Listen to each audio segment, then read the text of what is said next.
Buenas tardes.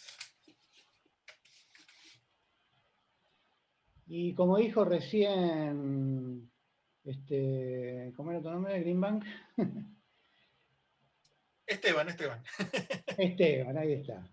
Se me hizo un flash. Bueno, todo lo que estamos aquí, tenemos más de 40, 50, tal vez 60, pasamos por esta revista. Si hay algo que nos une, es haber pasado por las páginas de esta revista. Y comienzo contando que hay una larga tradición desde hace mucho tiempo en las revistas de interés general y los diarios, incluir alguna sección de acertijos o pasatiempos. Generalmente es un crucigrama, pero puede ser también un enigma policial, un juego de palabras, un juego de las 7 diferencias, más recientemente algún sudoku. Ahí tenemos una revista de 1952 con una sección de acertijos bastante surtida. Acá tenemos un enigma policial, un problema de ajedrez, juegos de palabras, acrósticos. Hasta donde yo sé, la primera revista específicamente dedicada a pasatiempos y juegos fue la revista Joker, que apareció de Editorial Abril en 1972. Y nuestra revista Juegos pasó por todas esas etapas. Pasó de ser una sección dentro de una revista mayor, primero fue Chaupinela, luego fue la revista Humor, en la segunda mitad de la década del 70, y en un momento dado, las cartas que llegaban a la redacción de Humor, debido a la sección de juegos que terminó siendo esta revista, fue tan grande que se animaron a hacer una edición especial de la revista Humor exclusivamente dedicada a los juegos, que se llamó Suplemento de Humor y Juegos, que inmediatamente se convirtió en una revista permanente, primero bajo el paraguas de Ediciones de la Urraca y luego con una producción independiente, y años después cortó todos los lazos con la revista Humor, dejó de ser Humor y Juegos y pasó de ser la revista Juegos para Gente de Mente. Eso duró más o menos 10 años, de 1980 y 1990. Luego la revista dejó de salir, pero su espíritu siguió vigente en los boletines de los acertijeros, en la revista Aprox, que muy pocos deben conocer, en la revista El Acertijo, que tenía una factura muy modesta, pero contenidos muy avanzados, y en la sección La Odisea del Ingenio, en la revista Humor. En el año 2000 me escribe Jaime Poniachik, me dice que va a volver a salir la revista Humor y Juegos, me invita a participar y me dice que la intención es seguir apareciendo mientras dure el papel moneda. Eso fue un año, porque a fines del 2001 a la revista se la tragó la crisis de ese año como a tantos otros proyectos. Y yo les quiero contar a los que no la conocieron, o la conocieron poco, no vivieron esa época, qué tenía de especial esa revista, qué contenidos tenía. Por ejemplo, una sección muy popular era el test de mente, que incluía preguntas que no tenían nada que ver con la cultura o la erudición, sino que eran cosas que uno debería saber simplemente por haber vivido. Preguntas tales como si un arco de fútbol tiene más o menos de 5 metros de ancho, o qué número tenía el auto de Penélope Glamour en los años en los autos locos, o si Júpiter era romano y Zeus el griego, o al revés. Este juego, nació un poco como consecuencia del auge del Trivial Pursuit, que era un juego de tablero donde para avanzar había que justamente contestar a preguntas de este tipo.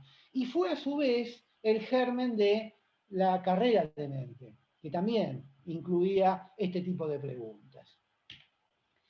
Este es otro juego también, fue muy popular. En una retícula hexagonal había que identificar las casillas que estaban sombreadas, y eso se podía deducir a partir de ciertas pistas numéricas.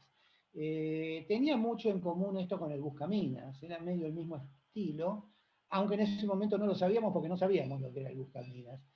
Y destaco este juego en particular porque en 1988 la revista norteamericana Games sacó una doble página con juegos y pasatiempos tomados de revistas hermanas de otras partes del mundo.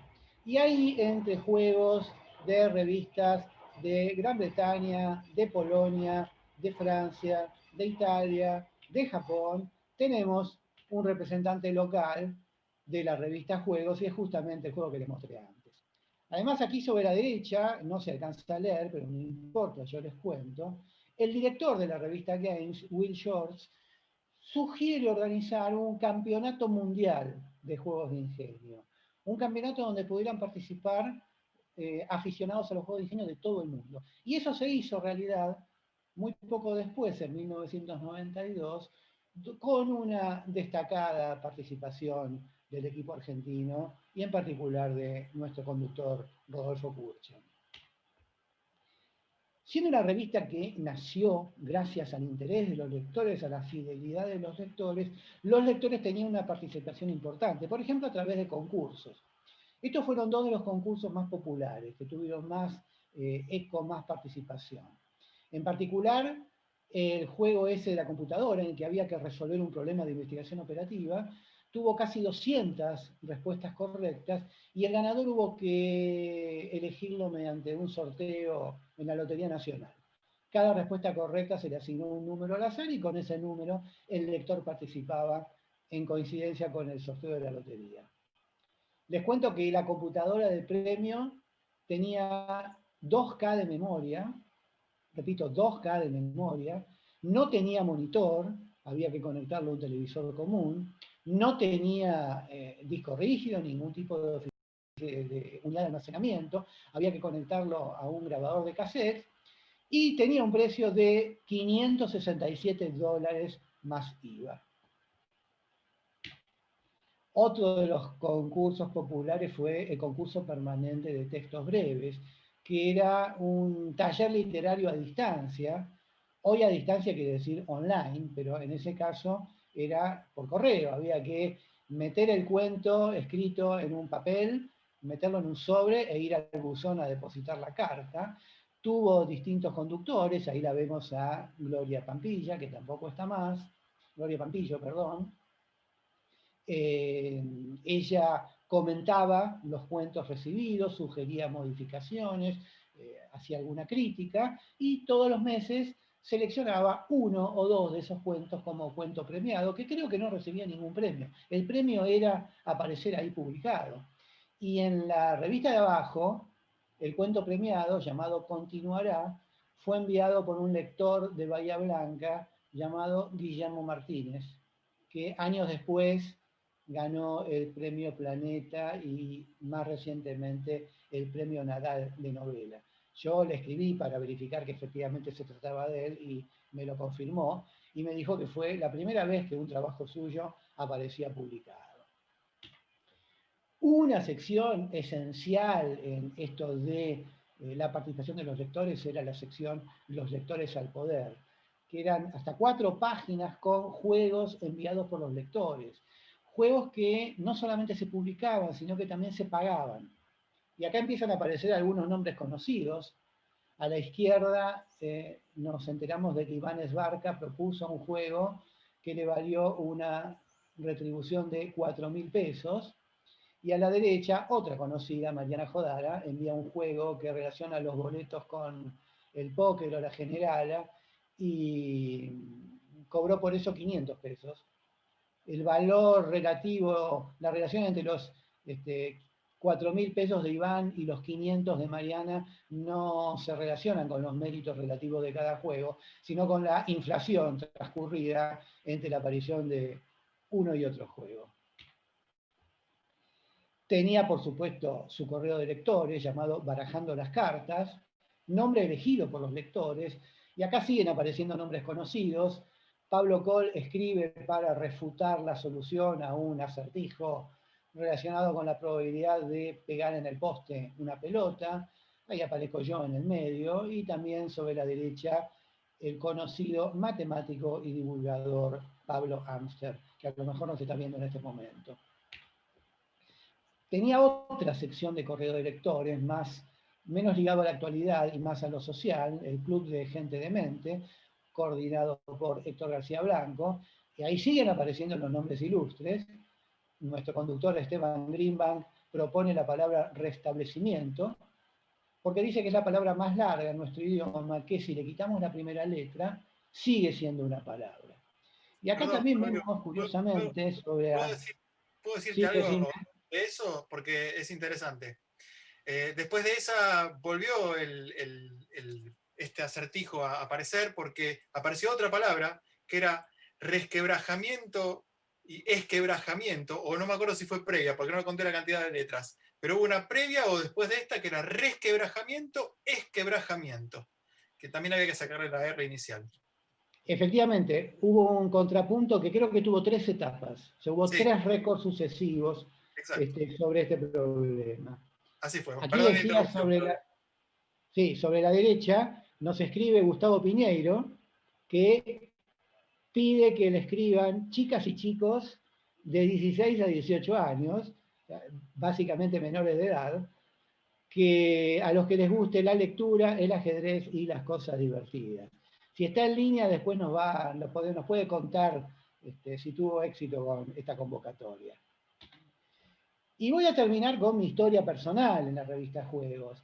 Hacia 1984, y con el auge de la computación hogareña, varios lectores pidieron por una sección de computación recreativa, sin que quedara muy en claro en qué podía consistir lo recreativo en la computación.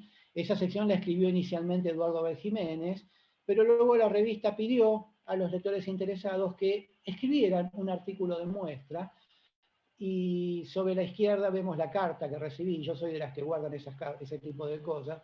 La carta en la que me cuentan que he sido designado para conducir en el futuro esa sección. Y ahí a la derecha vemos uno de mis artículos que estudia el tema de cómo apilar naranjas o esferas en general en arreglos geométricos como puede ser cubos o pirámides de base cuadrada. La sección duró muy poco, duró algunos meses, porque a principios de 1900, esto es de fines de 1985, a principios de 1986 la revista redefinió sus contenidos orientándose a un formato más tradicional y suprimió todo lo que fuera artículos y distinto de los juegos tradicionales. De todas maneras, esto significó, por un lado, mi debut profesional escribiendo y además mi inicio, mi ingreso formal a la familia de la revista Juegos, y eso tuvo que ver con que en 1999 Ediciones de Mente publicara mi primer libro de divulgación físicamente. Bueno, esto es todo lo que le quería contar para que, repito, aquellos que son demasiado jóvenes conozcan la historia de la revista y lo que significó para todos nosotros. Eso es todo. El Bárbaro, que me Claudio. quiera... Genial. Ahí te contestó Gustavo Piñeiro diciendo que no recuerda haber tenido mucho éxito en esa convocatoria. Bueno, lo lamento, pero ya había pasado la pena. Bueno, la verdad que nos llevaste al mundo de la linda melancolía, Claudio, porque esto, la verdad que para más de uno en esta lista, en los que estamos hoy compartiendo estas lindas charlas, es un hermoso recuerdo, sin duda. Y pasé por alto cosas que yo no tenía documentación, pero también estuvo la revista Snark, la lista de juegos Snark. También a fines de los 90, Jaime sacaba una pequeña sección de juegos en el diario La Nación. La historia es un poco más grande de lo que lo conté aquí, pero esto es el material que tenía y espero que les haya gustado. Sí, fue fantástico. Realmente muchísimas gracias, Claudio. Hermosa exposición, realmente. Muchas Muy bien, gracias. hasta luego.